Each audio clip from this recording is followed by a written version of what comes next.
Hello and welcome to another Red9 demo. Today we're going to be going through the R9 anim format in a little bit more detail. There's been a lot of development since I did the last video, and I wanted to update everyone about how we're doing with this stuff and where we're planning on taking it. We're going to go through 3 or 4 main things. First of all, we're going to go through what it does with animation layers, how it handles animation layers, and that's quite important for animators to understand. Then we're going to go through static channels and static attributes.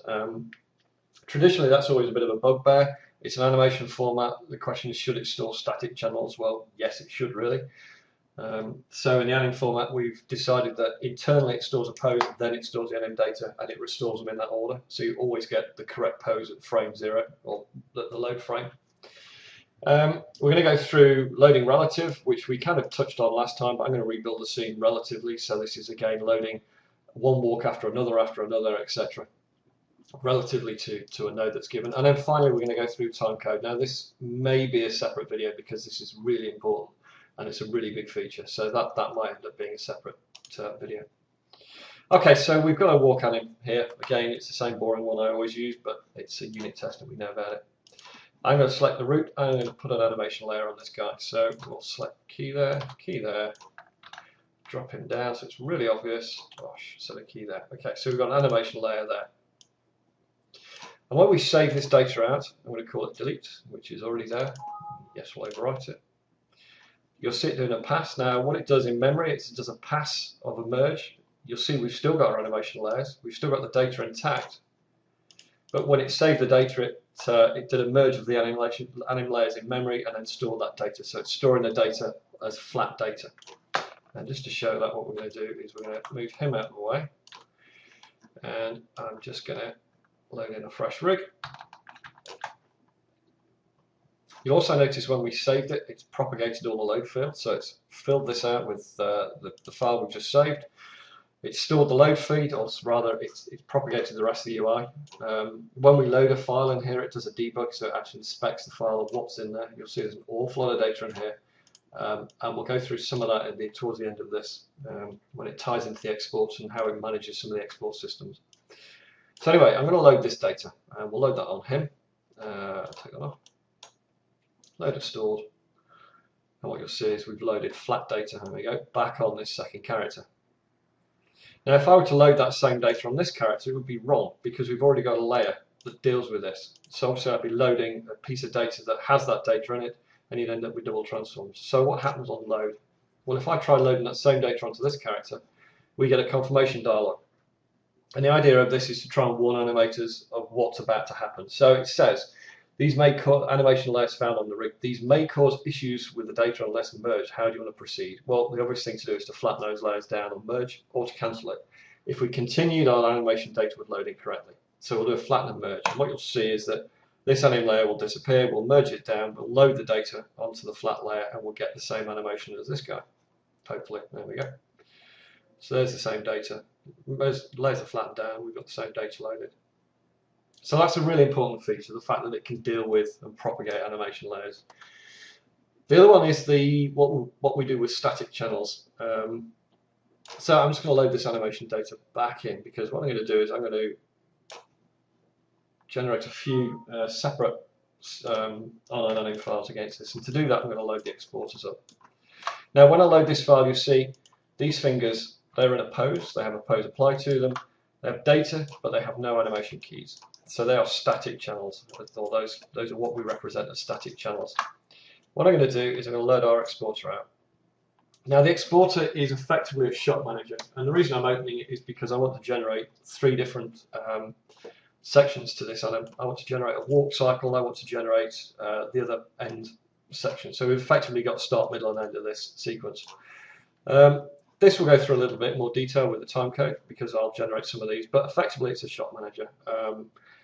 Ideally it's aimed at games, because obviously we're exporting multiple loops into games, but there's no reason why it couldn't be a shot manager for rendering, etc. And it's quite important that anyone that's dealing with any of this stuff, when we go through the meta side of stuff, we have a really clean meta network. We have an export tag that all the rigs come with. We have 3 export loops, so they're separated loop nodes that manage the data, so it's a really clean structure.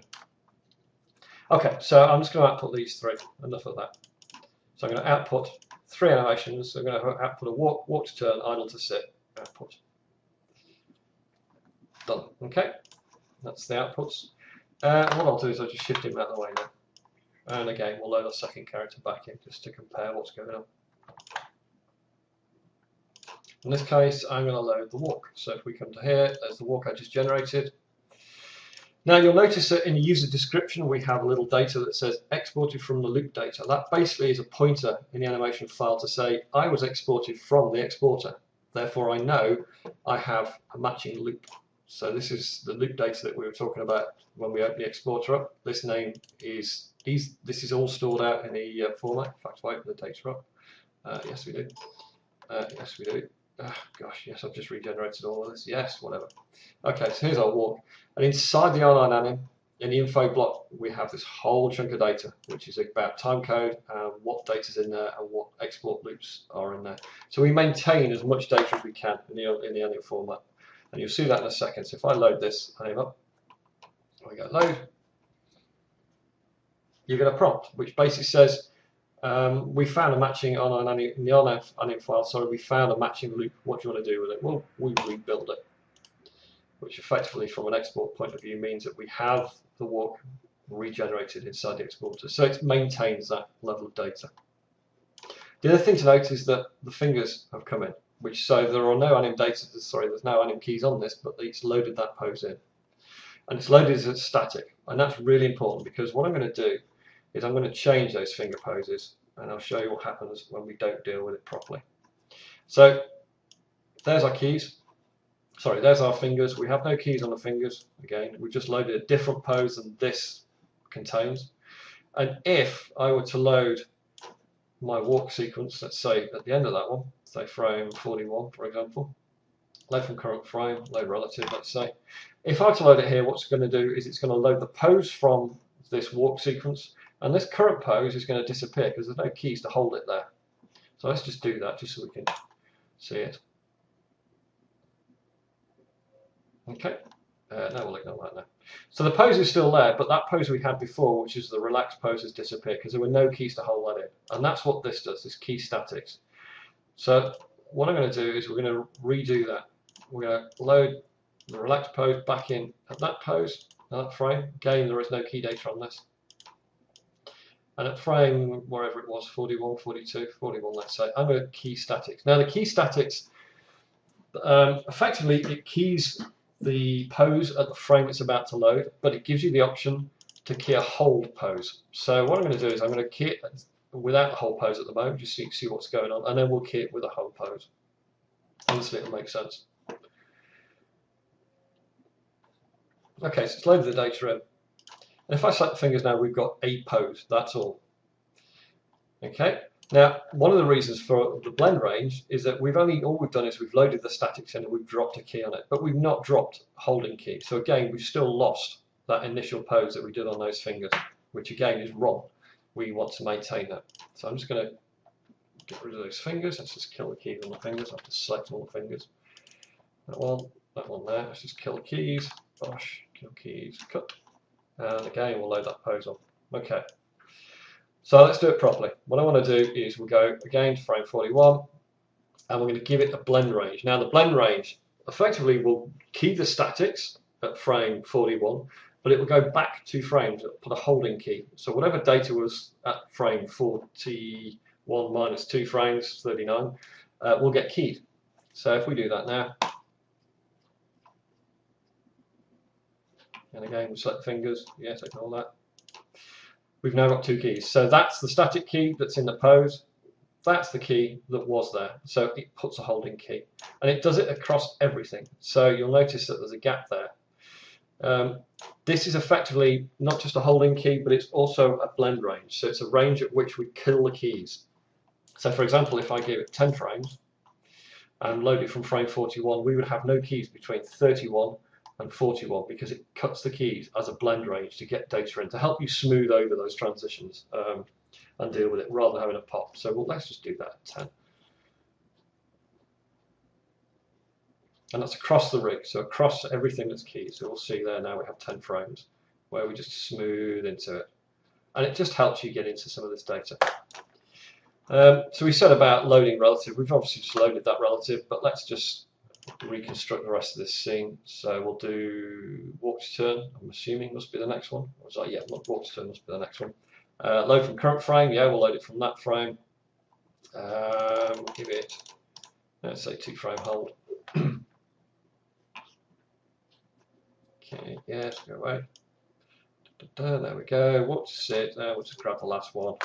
In fact, what we'll do is let's put a walk on the end of that one, relative to, just so you can see that how easy it is to reconstruct files and reconstruct scenes and insert data.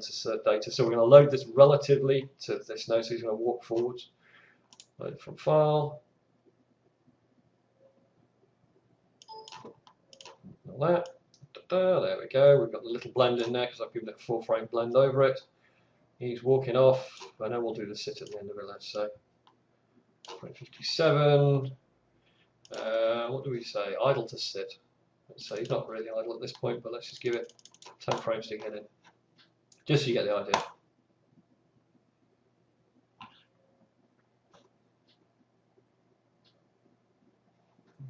There we go. So we've now got 10 frame blend. Yeah, it's not particularly brilliant blend over those 10 frames, but hey, it gets you into it. So you can see, basically we've dealt with animLayers, we've dealt with static data, we've dealt with blending and putting blending hold keys between things. So again, if we selected one of the keys, you'll see these are the blend areas where we deleted keys effectively to help data smooth in. In some cases it doesn't work, you know, it's just something that animators would deal with. And that's it really on this. Like I said, the next one I'm going to do about timecode, and that's a massive deal. The stuff with the exporter, as I say, we'll probably do a separate video on this. What's really important to note though is that we're gradually, as we're filling the MRig stuff up and we're filling the pipelines up, more and more data is coming into these files. And it's a case of more information is always better. We don't necessarily have to use it, but we store everything against timecode, we store everything against the exporters as they're currently set up. So if this were a shot management, each one of these R9 files would know all the shots that were in this that went away, that went to generate this file in the first place. And then obviously we've got the key data. So it's all about data and managing data. Okay, I highly recommend you watch the next one on timecode because that should be quite good. Cheers guys, bye.